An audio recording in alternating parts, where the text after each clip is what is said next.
আসসালামু আলাইকুম প্রিয় বন্ধুরা, সবাই কেমন আছেন? আশা করি ভালো আছেন। তো আমিও ভালো আছি আলহামদুলিল্লাহ। তো আমি এখন রান্না করব মুরগির রোস্ট।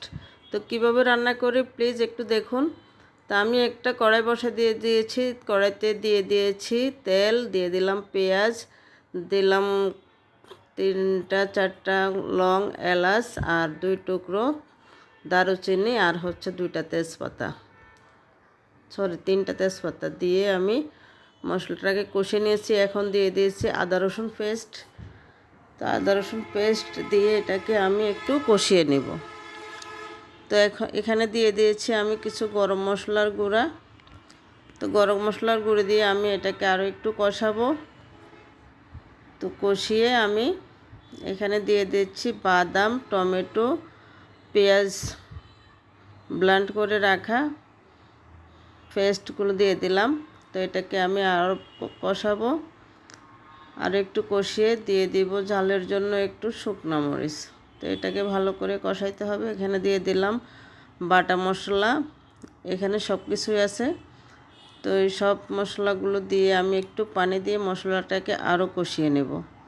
আরও কিছুক্ষণ কষানোর পরে আমি দিয়ে দিব, এই যে এখানে আমি 2 চামচ পাউডার দুধ দিয়ে দিচ্ছি কিছু লেবুর রস। যেহেতু আমি এখানে টক দই ইউজ করব না, সেজন্য আমি এই টিপসটা অবলম্বন করলাম।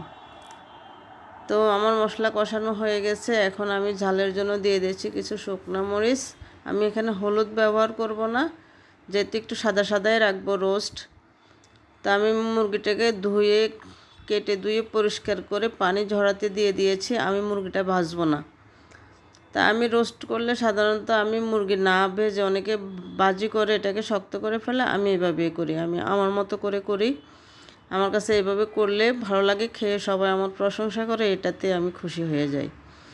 তো এই মশলাটাকে কষিয়ে আমি এখন মুরগিগুলো দিয়ে দিয়েছি। এটাকে ভালো করে উল্টে পাল্টে লো হিটে এটাকে আমি কষিয়ে নেব। তো কষানো হয়ে গেলে আমি দিয়ে দিব এখানে সিদ্ধ হওয়ার জন্য পানি দিয়ে দিব। তো পরিমাণ মতো আমি পানি দিয়ে দিচ্ছি।